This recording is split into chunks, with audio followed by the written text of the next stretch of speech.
Friends, ఈరోజు ఈ వీడియోలో నీట్ యూజీ 2026 కౌన్సిలింగ్ కి పార్టిసిపేట్ చేయబోతూ ఉన్న స్టూడెంట్స్, మీరు రిజర్వేషన్ కేటగిరీకి సంబంధించిన స్టూడెంట్ అయి ఉంటే మీరు ఏ టైప్ ఆఫ్ కౌన్సిలింగ్ లో పార్టిసిపేట్ చేస్తూ ఉన్నా కూడా ఖచ్చితంగా మీ కేటగిరీకి సంబంధించిన క్యాస్ట్ సర్టిఫికెట్ ని మీరు సిద్ధం చేసుకొని రిజిస్ట్రేషన్ టైంలో అప్లోడ్ చేయాలి.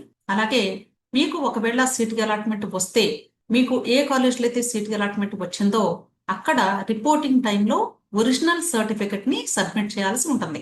దీనికి సంబంధించి ఈ రోజు మీకు డీటెయిల్ గా ఎక్స్ప్లెయిన్ చేస్తాను. ఎందుకు అంటే కొద్దిమంది స్టూడెంట్స్ మేనేజ్మెంట్ కోటాలో, అలాగే ఎన్ఆర్ఐ కోటాలో, డీమ్డ్ యూనివర్సిటీస్ లో ఇలా డిఫరెంట్ కౌన్సిలింగ్స్ ద్వారా మీరు జాయిన్ అవుతూ ఉంటారు.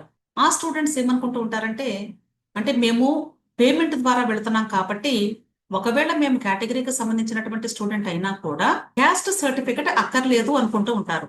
కానీ మీరు గుర్తుంచుకోవాల్సింది ఏంటంటే, మీరు ఏ కౌన్సిలింగ్ ద్వారా మీరు ఎంత అమౌంట్ కట్టి జాయిన్ అవుతున్నారు అనేది కాదు ఇక్కడ ఇంపార్టెంట్.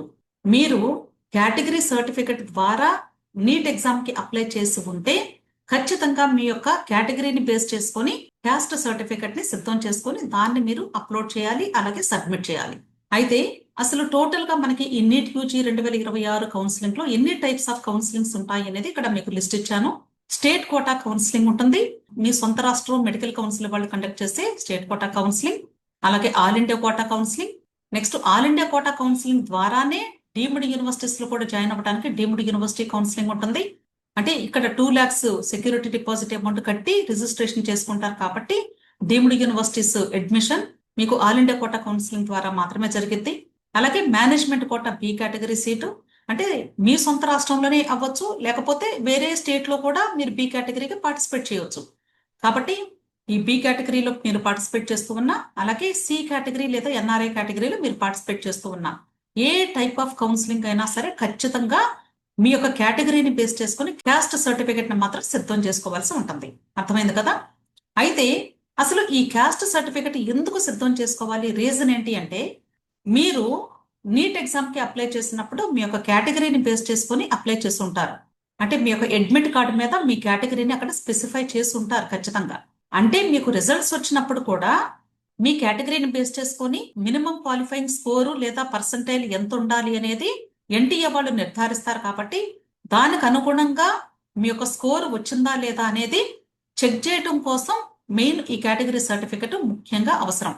కాబట్టి ఈ కేటగిరీ సర్టిఫికెట్ ని ఈవెన్ ఎన్ఆర్ఐ కేటగిరీలో జస్ట్ క్వాలిఫై అయిన స్టూడెంట్ అయినా సరే, మీరు ఒకవేళ 40 లక్షలు కట్టి కాలేజ్లో జాయిన్ అవుతూ ఉన్నా సరే ఖచ్చితంగా కేటగిరీ సర్టిఫికెట్ మాత్రం మీరు సబ్మిట్ చేయాల్సిందే.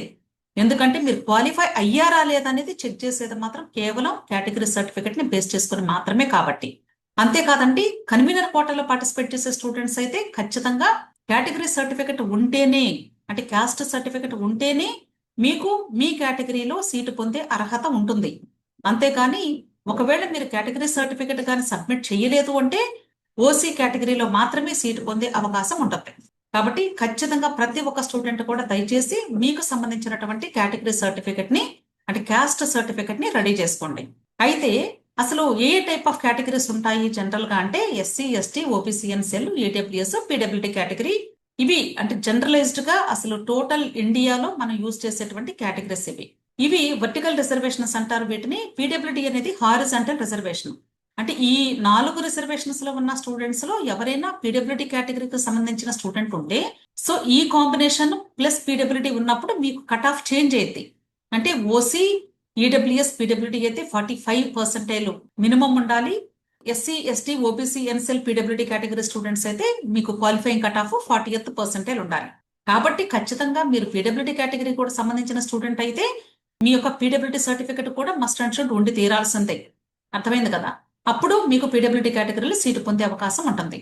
అలాగే ఇక్కడ మీరు గమనించినట్లయితే మేజర్ గా ఏ స్టూడెంట్ అయినా సరే 2 టైప్ ఆఫ్ కౌన్సిలింగ్స్ లో పార్టిసిపేట్ చేసే అవకాశం ఉంది. State quota counselling, all India quota counselling. అంటే స్టేట్ కోటా కౌన్సిలింగ్ ద్వారా మీరు convener quota, management quota, NRI quota ఏదైనా పార్టిసిపేట్ చేయొచ్చు.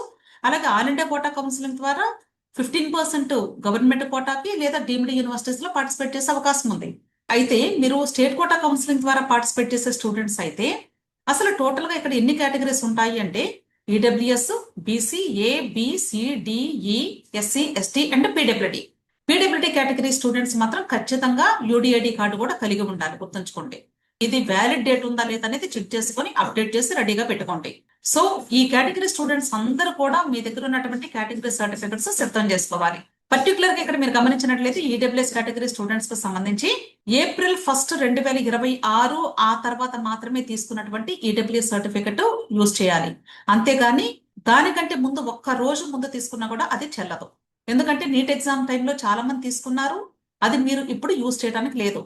కేవలము April 1, 2026 దాని తర్వాత మాత్రమే తీసుకున్నటువంటి సర్టిఫికెట్ మీకు వ్యాలిడ్ అవుతుంది. అలాగే BCA, BCDE, SC, ST, PWD వీళ్ళకి ఒకవేళ మీరు ఒక 3 years బ్యాక్ తీసుకున్న సర్టిఫికెట్ అయినా ప్రాబ్లం ఏమీ లేదు, దాన్ని మీరు చక్కగా యూజ్ చేసుకోవచ్చు, ప్రాబ్లం ఏమీ లేదు. అలాగే పీడబ్ల్యూడి కేటగిరీ స్టూడెంట్ కూడా మీ దగ్గర ఆల్రెడీ పీడబ్ల్యూడి సర్టిఫికెట్ ఉంటే ఆ సర్టిఫికెట్ దాంతో పాటు యూడిఐడి కార్డు వ్యాలిడ్ డేట్ ఉందా లేదని చెక్ చేసుకొని, ఒకవేళ లేకపోతే దీన్ని మరలా రెన్యూ చేయించుకోండి. క్లియర్? సో ఇవన్నీ కూడా స్టేట్ కోటా కౌన్సిలింగ్ లో యూజ్ చేసేటువంటి సర్టిఫికెట్స్. అలాగే ఆల్ ఇండియా కోటా కౌన్సిలింగ్ లో యూజ్ చేసే సర్టిఫికెట్స్ ఏంటంటే ఇక్కడ ఈడబ్ల్యూఎస్ సర్టిఫికెట్ ఉంటుంది, OBC, SC, ST, PWD category. ఇక్కడ మీరు గమనించినట్లయితే ఫస్ట్ 2 సర్టిఫికెట్స్ కూడా ఖచ్చితంగా మీరు April 1 లేదా దాని తర్వాత మాత్రమే తీసుకున్న సర్టిఫికెట్స్ యూజ్ చేయాలి. ఇక్కడ ఓబీసీ అంటే ఓబీసీ ఎన్సిఎల్ అంటారు. అంటే పేరెంట్స్ యొక్క సంవత్సర ఆదాయము 8 లక్షల కంటే తక్కువ ఎవరికైతే ఉంటుందో వాళ్ళకి మాత్రమే ఇచ్చేటువంటి certificates EWS certificate and OBC NCL certificate. అవి ఎగ్జామ్ టైంలో తీసుకున్న సర్టిఫికెట్ కూడా చెల్లదు. అర్థమైంది కదా? అలాగే ఎస్సీ, ఎస్టీ కేటగిరీ స్టూడెంట్స్ కి ఒక డౌట్ ఉంది. వీళ్ళ దగ్గర ఒకవేళ స్టేట్ గవర్నమెంట్ ఇచ్చినటువంటి సర్టిఫికెట్ కానీ ఉంటే అదే సర్టిఫికెట్ ని మీరు ఆల్ ఇండియా కోటా కౌన్సిలింగ్ లో కూడా యూజ్ చేయొచ్చు, ప్రాబ్లం ఏమీ లేదు. అర్థమైంది కదా? అంటే చాలా మంది ఏమనుకుంటున్నారంటే ఎస్సీ, ఎస్టీ కేటగిరీ స్టూడెంట్స్ ఇది సెంట్రల్ సర్టిఫికెట్ ఉంటుందంట కదా మేడం, అది తీసుకోవాలంట కదా అని నన్ను చాలా మంది అడగడం జరిగింది. దయచేసి గమనించండి, మీరు ఆల్ ఇండియా కోటా కౌన్సిలింగ్ లో పార్టిసిపేట్ చేసినా సరే మీరు మీ సొంత రాష్ట్రం వాళ్ళు ఇచ్చినటువంటి రిజర్వేషన్ కేటగిరీకి సంబంధించిన ఎస్సీ, ఎస్టీ సర్టిఫికెట్స్ యూజ్ చేసుకోవచ్చు. ఎందుకంటే ఒకవేళ మీరు సెంట్రల్ సర్టిఫికెట్ తీసుకోవాలి అన్నా దాని మీద కూడా మీ ఊరి ఎంఆర్ఓ గారే సంతకం చేయాలి. అప్పుడు ఏదైనా అతనే చేస్తున్నారు కాబట్టి అది సెంట్రల్ ఫార్మాటా, స్టేట్ ఫార్మాటా అనేది ఏమీ ఉండదు. కాబట్టి నిరభ్యంతరంగా మీరు ఎస్సీ కేటగిరీకి, ఎస్టీ కేటగిరీకి మీ దగ్గర ఆల్రెడీ మీ సొంత రాష్ట్రం వాళ్ళు ఇచ్చినటువంటి సర్టిఫికెట్స్ ఒక 3 years బ్యాక్ తీసుకున్న సర్టిఫికెట్ అయినా కూడా నో ప్రాబ్లం. అంతేగాని ఇప్పుడు ఈ మంత్ లో లేదా ఒక 6 months బ్యాక్ తీసుకున్నటువంటి సర్టిఫికెట్ యూజ్ చేయాలని రూల్ కూడా ఏమీ లేదు. క్లియర్? అలాగే పీడబ్ల్యూడి, యూడిఐడి కార్డు ఆల్రెడీ చెప్పాను. కాబట్టి ప్రతి ఒక్కరు కూడా దయచేసి మీ యొక్క సర్టిఫికెట్స్ మాత్రం, అంటే మీరు ఏ కేటగిరీలో పార్టిసిపేట్ చేసినా సరే, పర్టికులర్ గా ఎన్ఆర్ఐ కేటగిరీ వాళ్ళు, మేనేజ్మెంట్ కోటా వాళ్ళకి అంటే అక్కర్లేదు అనుకుంటారు. కాబట్టి వాళ్ళ కోసమే నేను ఈ రోజు ఈ వీడియో చేస్తున్న విషయం. ఒకవేళ మీ దగ్గర మీకు సంబంధించిన కేటగిరీ సర్టిఫికెట్ కానీ లేకపోతే దానికి ఒరిజినల్ కాపీ కానీ మిస్ అయినా సరే మీరు మీ రిజర్వేషన్ కేటగిరీలో సీటు పొందే అవకాశం ఉండదు. మీరు మీ యొక్క డాక్యుమెంట్ ని అప్లోడ్ చేయలేదు అంటే అప్పుడు మీరు ఓపెన్ కేటగిరీలోనే సీట్ తీసుకోవాల్సి ఉంటుంది. అర్థమైంది కదా? సో మీరంతా చేయాల్సింది ఏంటంటే మీ దగ్గర ఉన్నటువంటి డాక్యుమెంట్స్ అన్ని వెరిఫై చేసుకోండి. వాటిలో ముఖ్యంగా రిజర్వేషన్ కేటగిరీకి సంబంధించిన స్టూడెంట్స్ మీకు సంబంధించిన కేటగిరీ క్యాస్ట్ సర్టిఫికెట్ ని మాత్రం ముందుగా చెక్ చేసుకొని వ్యాలిడ్ డేట్ ఉందా లేదా అనేది కూడా వెరిఫై చేసుకొని ప్రిపేర్డ్ గా ఉంచుకోండి. అంతేకాదండి, మీ మొబైల్లో స్కానర్ యాప్ ని పెట్టుకొని ఆ స్కానర్ యాప్ ని మాత్రమే యూజ్ చేసి డాక్యుమెంట్స్ ని చక్కగా సర్టిఫికెట్ 4 sides బౌండరీ వరకు మాత్రమే స్కాన్ చేసి ముందుగా పీడిఎఫ్ చేసి పెట్టుకోండి. మీరు రిజిస్ట్రేషన్ టైంలో అప్లోడ్ చేయాలి కాబట్టి మీకు ఎటువంటి ఇబ్బంది కూడా ఉండదు. అర్థమైంది కదా? అంతేకాదండి, సర్టిఫికెట్స్ మీద ఎక్కడైనా స్పెల్లింగ్ మిస్టేక్స్ కానీ లేక మీ యొక్క డేట్ ఆఫ్ బర్త్ కానీ ఏదైనా మిస్టేక్ ఉంటే ముందే కరెక్షన్స్ చేయించుకోండి.